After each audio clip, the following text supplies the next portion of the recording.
Hello, my name is Taylor Long, and this is my marketing plan for the brand Tay Beauty. The marketing plan overview includes the information about my brand. Tay Beauty is a skincare and cosmetic brand owned and founded by Taylor Long. Me. Products range from every skin type to oily combination, normal, dry, or super dry, and the cosmetic products are also categorized with skin tone and skin type and personal preferences. Tay Beauty was designed to bring a wide variety of products to a wide variety of the population worldwide. Products vary from skincare, which include serums, moisturizers, night creams, eye creams, cleansers, exfoliators, toners, and facial mists. Cosmetics will vary from foundations, concealers, loose powders, bronzers, highlighters, mascaras, and eyeliners, and hopefully more later on in the future. Tools that Tay Beauty will make and include are sponges, brushes, facial rollers, and pencil sharpeners for the eyeliners. Additional information, the business location of Tay Beauty. The business is going to be ran from the headquarters in Tampa, Florida, and the factory is going to be located in Los Angeles, California. The reason I chose this was because I wanted my company to be made in the United States because that's where you can get the best quality. In order to do that, most factories, especially for cosmetic brands, are located in California, specifically Los Angeles, while I would like to personally live in Florida, so I feel like I can run the headquarters from there. Tay Beauty's name came from the owner herself. She came up with this name when I started getting into beauty and makeup and skincare and planning my future. My family and friends came to me for advice multiple times, and I would give them tips and tricks on how to do their makeup or help with their skin, and it just kind of stuck with me ever since. The structure of the business. I'm going to be a sole trader, and the structure of the business is going to be ran by me, the CEO. I decided not to look into a partnership because it's personally my brand, and I'm the one that built it, and I feel that in a partnership, most of the time, the other person can try to alter your ideas, and I want this to be strictly unique for me because it's my brand and it's in my name. The business is going to be designed to be sold internationally with additional shipping charges for shipments made outside of the U.S. My executive summary, like I said before, Tay Beauty is a skincare and cosmetic company. It's going to be originated in the United States, and it's going to fulfill many skincare needs at once. Although the company is more skincare focused, I do want to incorporate cosmetics as well. Tay Beauty is going to be a cruelty-free brand that does not test on animals or insects, nothing like that. All products are going to be manufactured from the United States and sold worldwide. For now, this is an online-only brand until it expands to stores. Tay Beauty is going to be expanded within the next 10 years with over 100 different products and tools. It is a universal brand, meaning anyone can find a product for them within the brand, whether it's a skincare product or a makeup product. The foundations are made to be starting with 45 different skin tones, shades, and concealers with 22 different shades, which is a huge deal because now in the beauty industry, if you don't start your brand off with at least 30 foundation shades, then your brand is not going to make it. Since it is now 2018, that's what everybody looks for in a brand, especially coming out with foundations first. There'll be about 5 shades of different eyeliners starting out and 2 different types of mascaras, waterproof and non-waterproof. Tay Beauty is expected to be the new skincare line that everybody wants to buy from. Tay Beauty is going to be the new trend in makeup with their wide range of foundation and concealer shades, and it's going to be successful in stores and retailers across the United States. The current market situation. Tay Beauty is focused on being a new successful entrant to the beauty industry. Tay Beauty is focused on the communication and success of their stakeholders as well as their shareholders. Tay Beauty is going to have unique and innovative packaging where everyone will know that it is the new trend. It is all made within the United States, so it is the best quality skincare and makeup products that money can buy. It will be fine for all age groups upon apparent approval and all demographics as well.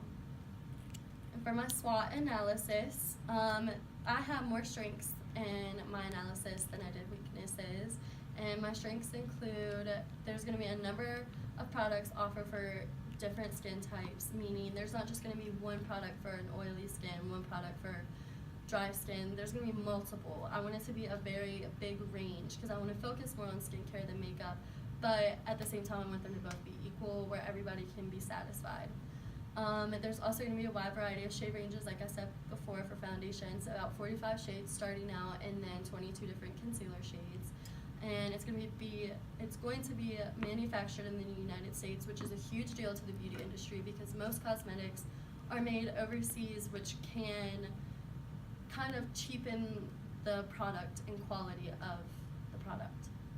And it's also going to be a cruelty-free brand, which is super important to me because I love animals and I don't want to test on them. I try to stay away from products in general that do test on animals. I personally always look for a cruelty-free brand when going makeup or skincare shopping.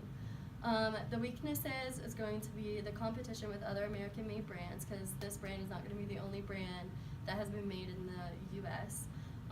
It's not yet an established brand, and it has fewer resources available because it's only manufactured in the United States.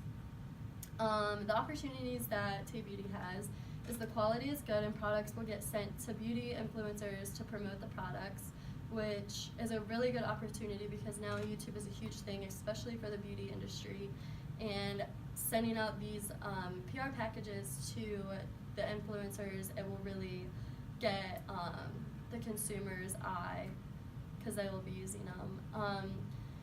Another opportunity is growing in stores. I want to start out online only just so my business can grow better because I feel like it'll grow better because you don't have theft to worry about, you don't have anything like that in the beginning.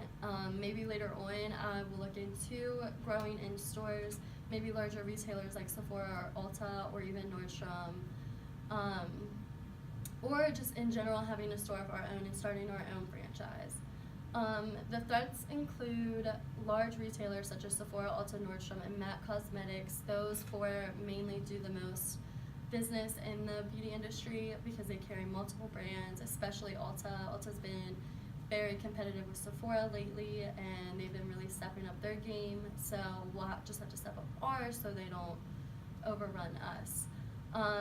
The other threat is the arrival of new entrants. That's with every business, you always have a threat of new people coming in at the same time or right after. Another threat is being an online-only brand starting out. People may not hear about it as quickly, but with our marketing, we plan to let it be heard. The goals for the company, the main goal is to introduce a new cruelty-free brand to the beauty industry and allow it to grow across the world. Being cruelty-free is the main reason to make this brand grow because we need to influence more beauty people and more beauty companies to be cruelty-free, and that's my main goal, is to influence them and let them know that if new people can do it, they can switch. The second goal for this brand is to expand the ideas in the beauty industry to create different shade ranges for foundations and concealers so almost every single person can find their perfect match without a problem. Also growing the skincare community of the beauty industry by introducing new products to create a product that works for every single skin type. The last goal for this brand is to become more successful all around for the beauty industry and company to expand worldwide and in stores. To reach the first goal, I would like to introduce my new brand to the world and make it known. I plan to advertise it everywhere.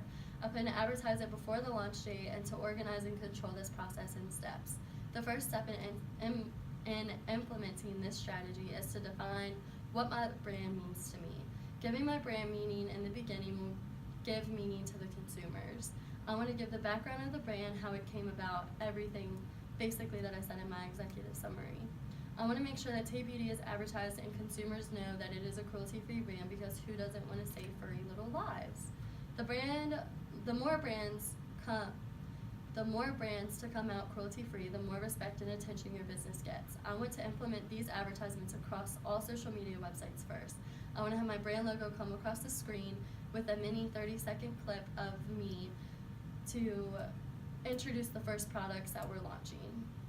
Then I would like to send personal relations packages or PR packages to beauty influencers and also to the smaller influencers as well, so it can be used and seen by as many influencers as possible. The more packages that we get out, the more people are going to use them, the more that it will be advertised, because not everybody just watches the big influencers anymore. People are looking for the smaller ones.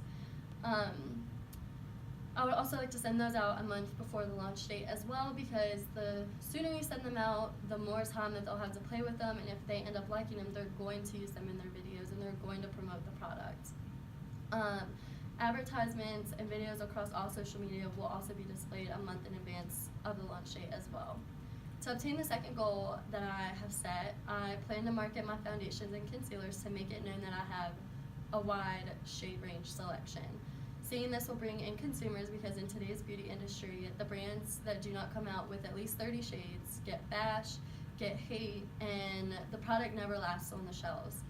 To achieve this goal, I'm going to advertise the shade range with models and have different models with different skin tones, from the fairest skin tone to the deepest skin tone, to show the differences in the range. Sure, people can see from themselves when you just have a swatch of the color, when you just have the foundation products out, but having them on models will actually show the people that it works on them, and that it will be very impactful for the consumers. The same goes for skincare. It isn't known that one brand has so many different products for every single skin type, so I really plan to make that known, that my brand is going to. Before launching my products, I'll make sure that my serums, moisturizers, cleansers, etc. will work for every single skin type. Each skin type will have its recommended products for the collection, which will also make it easier to shop. By implementing these plans as well, it will make it easier to enter the market, because consumers will realize that this is a universal and this is an affordable brand. To get Tay Beauty to expand in stores is going to take some time, and I realize that, and I want everybody that works for me to realize that. It's not going to be a very soon type of thing, but it will come. However, the idea of starting the brand online only will initiate good profits. Profit from the products themselves and profit for the shipping fees as well. Tay Beauty is going to be expanded in stores, and it is going to make it there, but the brand needs to become successful first. It needs to be built up from the bottom first, and normally your brand just doesn't start in stores unless you already have a foot in the door. By keeping it online, people are going to either love it or hate it. The goal is to get people to love it, obviously, but if people do start to hate it because it's online only, we could pull in major retailers to seek out our brand so people can test it in stores before they buy it. If retailers are unwilling to let our brand join their store, then we will start our own franchise and store chains and grow from there.